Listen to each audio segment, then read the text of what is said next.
Since some of my earliest memories, the church has been a part of my life.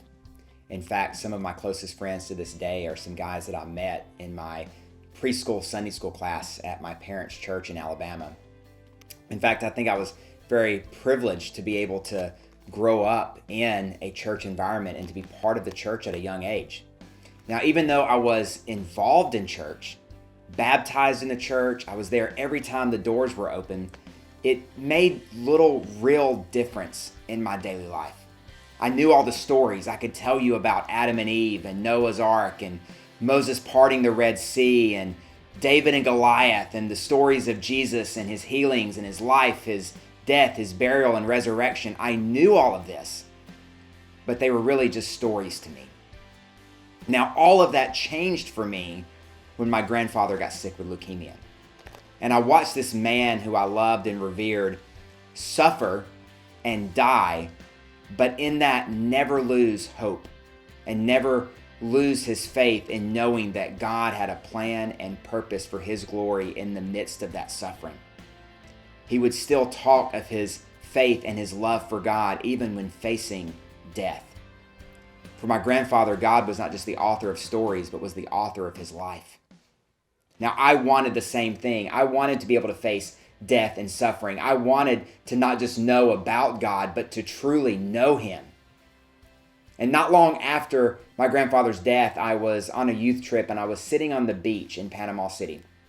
And earlier that day, I had been reading from the book of Psalms, chapter 8, where David writes, "When I observe your heavens, the work of your fingers, the moon and stars which you set into place, what is man that you're mindful of him? And the Son of Man that you care for?" And sitting on that beach, thinking about those verses and looking up at the stars and seeing the glory of God displayed in creation, at that moment, it became real for me.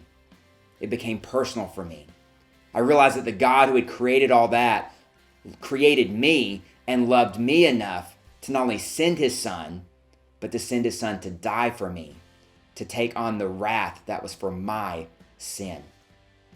In those moments, all that head knowledge about all those stories were transformed into heart knowledge, into belief, and I made a decision to follow Jesus with my life. Now, everything did not change immediately for me.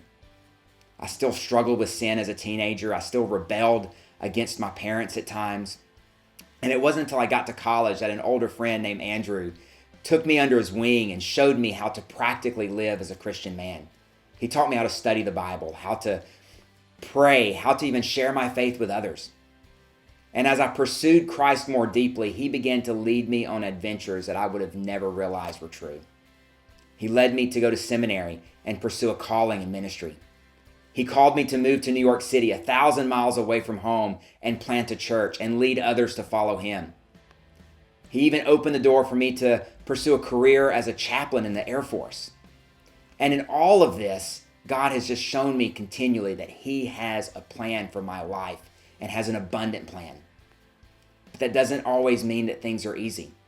I've had to follow Christ through suffering, through catastrophic injuries, through finding out my wife has cancer, through the uncertainty that COVID has brought on. But in all of that, continually realizing that Jesus gives us grace and hope and peace to persevere.